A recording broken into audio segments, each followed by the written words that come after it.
طرف سے مصیبتوں کے انبار ہو، وہ اپنی زبان سے وہی کہا کرتا ہے جو ابراہیم علیہ السلام نے کہا تھا۔ قوم دشمن ہے، باپ دشمن ہے، بادشاہ دشمن ہے، عوام دشمن ہے، آگ کی طرف پھینکا جا رہا ہے، گر رہے ہیں، آگ کی طرف آ رہے ہیں، جبرائیل آتے ہیں، سوال کرتے ہیں اے اللہ کے خلیل، اجازت ہو، کوئی حکم ہو، کوئی خدمت ہو۔ یہ بارش کا فرشتہ بھی ہے، ابھی بارش برسا کے اس آگ کو بجھا دیں گے، اس کو ٹھنڈا کر دیں گے۔ ابراہیم اگر کوئی حاجت ہے تو میں آپ سے پوچھ رہا ہوں۔ جواب میں سیدنا ابراہیم کہتے ہیں جبرائیل حاجت تو ہے پر تجھ سے نہیں ہے، تیرے رب سے ہے۔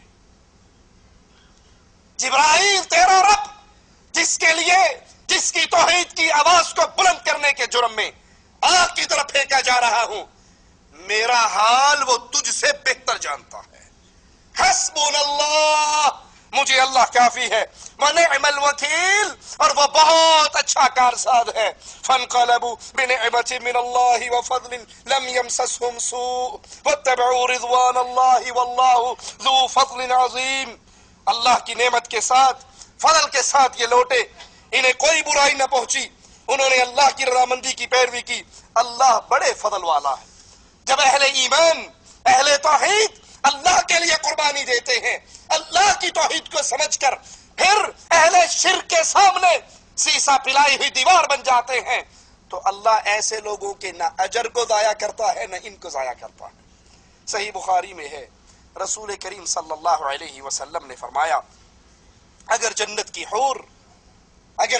حور دنیا میں جھانک لے، پوری دنیا روشن ہو جائے، اس کی خوشبو سے بھر جائے، جنت کی حور کے سر کے دوپٹے کی قیمت پوری دنیا مل کے ادا نہیں کر سکتی۔ اہل توحید جب اللہ کے لیے قربانیاں دیں، ان کا ٹھکانہ اللہ کی جنتیں ہوا کرتی ہے۔ صحیح مسلم میں ہے، اللہ کے نبی نے فرمایا جو جنت میں داخل ہوگا وہ ہمیشہ کی نعمتوں میں ہوگا، یہ اس سے نعمتیں دوبارہ چھینی نہیں جائیں گی، اس کے کپڑے کبھی پرانے نہیں ہوں گے، اس کی جوانی کبھی بڑھاپے کی طرف سفر نہیں کرے گی۔ اس کو جنت میں وہ کچھ ملے گا جو کسی آنکھ نے دیکھا نہ ہوگا، کسی کان نے سنا نہ ہوگا، کسی کے دل اور دماغ پہ اس کی سوچ بھی نہیں گزری ہوگی۔ غربا، اجنبی، اللہ کی توحید کو سینے سے لگانے والے، جب وہ اللہ سے جڑ کر کائنات والوں سے ٹکر لے، ہر طرح کی مصیبتوں کو برداشت کرے، نتیجہ یہ نکلتا ہے کہ ان کا ٹھکانہ رب کی جنتیں بن جایا کرتی ہے۔ جو جنت میں داخل ہو جائے گا وہ دنیا کی ہر طرح کی مصیبتوں کو بھول جائے گا۔ رسول کریم صلی اللہ علیہ وسلم نے فرمایا ایک ایسے شخص کو قیامت کے دن لایا جائے گا جس کی ساری زندگی مصیبتوں میں، دکھوں میں، غموں میں، پریشانیوں میں، قوم بھی اس سے ناراض ہے، برادری بھی اس سے ناراض ہے، بڑے بھی اس سے ناراض ہیں، اس کی دعوت توحید کو سن کر کوئی برداشت نہیں کرتے، ساری زندگی اس نے تانے سنتے ہوئے مصیبتوں میں کاٹی ہے، اس کو جنت کی ایک سیر کروائی جائے گی، ایک دفعہ جنت کا نظارہ اس کو کروایا جائے گا، اور پھر مالک پوچھے گا میرے بندے تجھے دنیا کا کوئی غم اور دکھ یاد ہے؟ اس نے ساری زندگی ہی دکھوں میں گزاری، وہ جنت کا ایک منظر دیکھ کر، ایک نظر ڈال کر وہ کہے گا اللہ ساری زندگی ایسے ہی مزے سے گزاری ہے جیسے اب تیری جنت کو دیکھا۔ وہ دنیا کے ہر غم اور دکھ کو بھول جائے گا۔ سوچئے اہل جنت کون ہیں، جنت میں جانے والے کون ہیں؟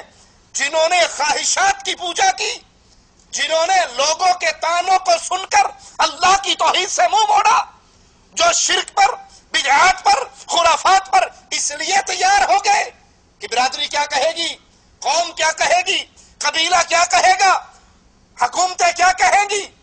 بات تو ٹھیک ہے، دل تو میرا اس پہ راضی ہے، لیکن میں کسی سے ٹکر نہیں لے سکتا، میں کسی کے سامنے توحید کی آوازیں کو بلند نہیں کر سکتا۔